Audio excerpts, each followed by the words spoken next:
8 common myths that secretly keep you stuck in the business. You've tried everything to get your business organized the way the internet tells you.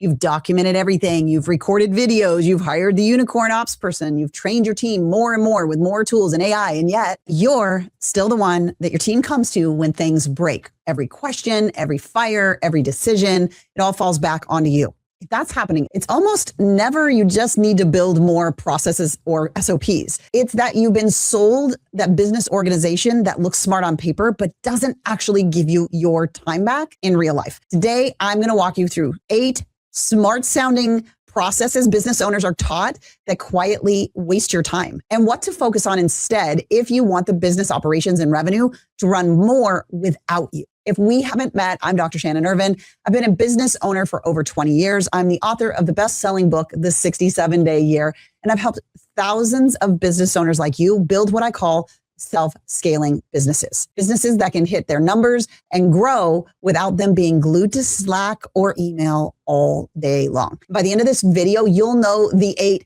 myths to stop chasing and the 3 simple self-scaling operating system to build instead, so you can start taking hours off your plate without slowing down growth. If your last push to build processes gave more SOPs and more videos, but 0 hours back in your calendar, they missed the point. Okay, myth number 1 is document everything in the business. It sounds smart, right? But small teams don't have time to write and maintain everything. Processes change weekly. Keeping docs current becomes literally its own full-time job. And it's a completionist mindset. It's not really one that's effective. Like, we need an SOP for everything. Well, nothing actually gets really used. All right, myth number 3, yes, we're bouncing around. Just make videos for everything.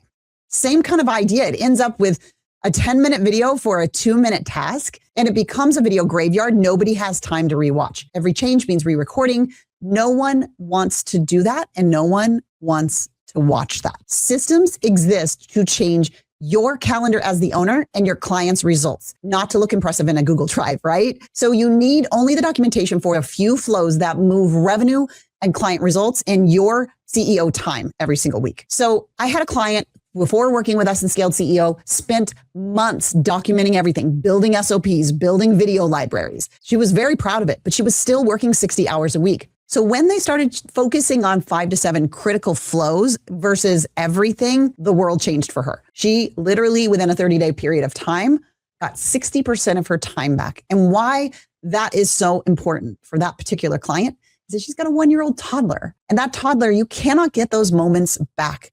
Like, if you miss them, they're gone. And she used to spend all of her time when she was with her kiddo at the park on her phone, answering questions. She doesn't have to do that anymore because the core key flows were documented. The rest were let go. So today, I want you to list the 5 to 7 core flows that actually keep the business alive each week, whether it's attract and sell, deliver and retain, run and grow.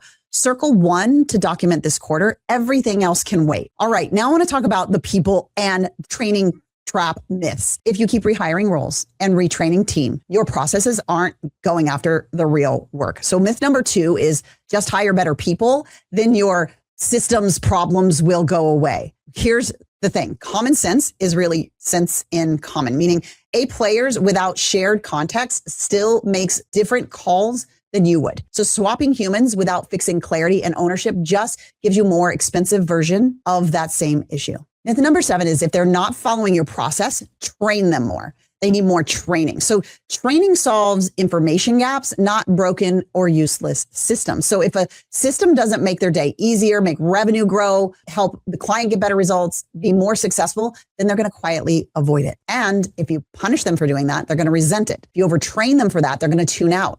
Neither installs real ownership of it. So here's the takeaway. Give them a clear outcome, simple paths, and authority to solve real problems. Make the system obviously valuable to them, less confusion, fewer emergencies, and more wins. We did this with a client that had a team of service individuals in the field, right? And the process was created by an operations person. And it didn't take into account how that team flowed with the client in the actual field. So they wouldn't follow the process that was written as it was written by an operations person that wasn't in the field. Once we rewired it around the way they actually worked, it made them feel so much more powerful and executed it so much better because that was how they were doing it in the field to begin with, which created higher level client results. And ultimately, that's what our systems should be doing. So I want you to pick one of your processes that your team regularly avoids and ask them 2 questions this week. What makes this hard or annoying to use? And what would make this worth using every single day? You'll get your redesign checklist literally handed to you. All right. The next I want to talk about is myth number 5 and 6, the tech and automation trap and myth. You've heard it say, like, when every new tool, every new AI, every new automation adds clicks to your day instead of removing them, your tech stack and AI has turned into another job. So myth number 5 is every business owner needs an executive assistant. An EA without real ownership becomes like a human Band-Aid. You're still the central brain, the central decider. They just absorb more of your chaos. So for more small teams, better roles, and simple delegations, beat just hiring assistant every day. So back to the tech stack. Myth number 6 is automate every repetitive task immediately. That's what we're hearing. And AI is putting pressure on that too. But if you automate confusion, it just creates faster chaos. The 10 to 12 manual reps rule is what I want you to think about. This will change the game in AI. It'll change the game in tech. It'll change the way you go about automation. Here's what I want you to do. 10 to 12 manual reps. Do it yourself first. Note the exact steps and the judgment call, and then automate. Automate should reflect what already works, not your first guess, right? So you do it 10 to 12 reps, you document it, then it's real life and it works. So tech and EAs should multiply a good process, not hide a bad one. So start with one human tested checklist, then go to light automation, then maybe add support roles. So that reminds me of a client who spent thousands, literally thousands, wiring up Zaps and tools and then turned half of them off and went back to a simple checklist and a weekly rhythm. So all that time, all of that effort that she had full-time employees working on to automate everything and AI agent everything ended up breaking down as soon as anything shifted. And so those myths really come to play here. And another example of that is in my own company where we brought in a sales team and we automated so much and our sales started to drop. Why? Because I had not used that 10 rep system where I saw exactly how it worked 10 times over, documented it so it was solid, like, yes, that's how it works, and then hand it off. And then look, what parts of this can be automated? What parts of these shouldn't? Can I just get a witness, a yes and amen to, like, let's stay human in the AI era? So the myth of automate everything, not so good. So what do we do here? First, I want you to choose one repetitive task this week.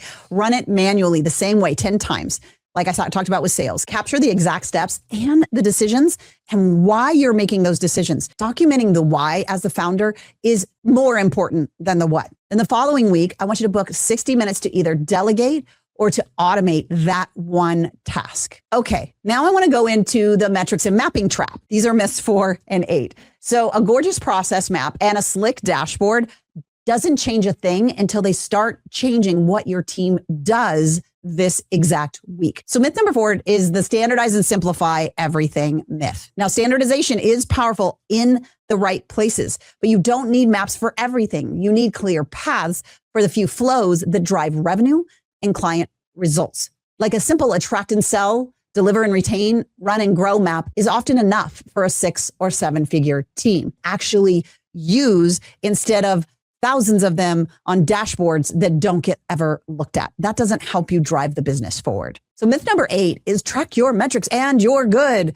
But how many times have you tracked your metrics and then never ever looked at it? Numbers without a weekly ritual has 0 impact. Auto dashboards that no one reviews creates the illusion of control. Here's a real system. One simple scorecard. 1 to 3 numbers per owner, reviewed weekly in a red, yellow, and green CEO dashboard, where we're actually using the numbers to affect outcomes. We want to map just enough so everyone knows what happens when and how to win. You're going to meet with your numbers weekly, just enough so everyone knows if you're winning or not this week. So this reminds me of a great person that came in. When they came in to the Scaled CEO, they had Notion dashboards that looked quite sexy. I mean, they looked amazing. Everything was Notioned out, right? But they were using them not at all to drive revenue, to drive outcomes for their clients, or to drive profit. Once we help them build the CEO dashboard with weekly red, yellow, and green reviews, team behavior and real revenue results finally started changing. So I'd love for you on one sheet to just draw 3 columns. Column 1 is attract and sell. Column 2, deliver and retain. Column 3, run and grow. And under each, I want you to write 3 to 5 key activities and circle one simple weekly number to track in all 3 areas. So I want you to review that list for 10 minutes this Friday. Involve the people that own those metrics. And what will start to happen is you'll start to really see a system that drives revenue, that drives team ownership, that drives client outcome, and drives profit up. Why? Because you're using the 3 categories that really is how the business runs and the key metric that matters most. And you're actually reviewing it and using it in that green, yellow, and red scenario to know exactly what lever to pull to make a shift. All right. So what are the 3 self-scaling systems that actually really matter? Your business stops defaulting back on you when you stop building more stuff. So you start installing the 3 self-scaling systems you must have hardwired in order to scale the business without more of you. We call that the scaled CEO operating system. Okay, we talked about these 8 myths that you can stop chasing. Here they are: documenting everything, videos for everything, just hire better people, train more as a default, an executive system as a first rescue, automate everything immediately, map out every outlier case, dashboards with no rhythm. That's what we've been talking about. Now, I want to talk about the 3 systems that actually matter. The CEO system, where your calendar and your week match the role you want, not everyone else's emergencies. The team system with clear roles, clear outcomes, 1 to 3 numbers each week, a simply weekly rhythm, owning the day-to-day and revenue generation. And the profit scaling system, a 90-day execution map, moving the levers that really make revenue and profit grow, and a handful of money and capacity numbers you review so the business can grow without you burning out. When you layer those 3 systems together, you get a self-scaling business. Scaled CEO operating system runs it instead of a pile of disconnected tools. So if you're watching this and you're thinking, this is exactly why I've got all of these processes and tools and SOPs, but I'm still the one holding everything together, this is the work that we do inside the Scaled CEO. Inside my free self-scaling business diagnostic, we diagnose your CEO system, your team system, and your profit scaling system live. So you can see exactly which of these old broken myths are quietly wasting your time and what to focus on in the next 90 days to get your time back while increasing revenue at the same time. So click the link below to save your seat for the next live self-scaling business diagnostic, and we'll start installing your Scaled CEO operating system and the 3 self-scaling systems together. Or if you want to keep learning more here on YouTube, click this next video and we'll keep building your Scaled CEO operating system. This is what I have for you this week to help you become the Scaled CEO. Until next week, bye for now.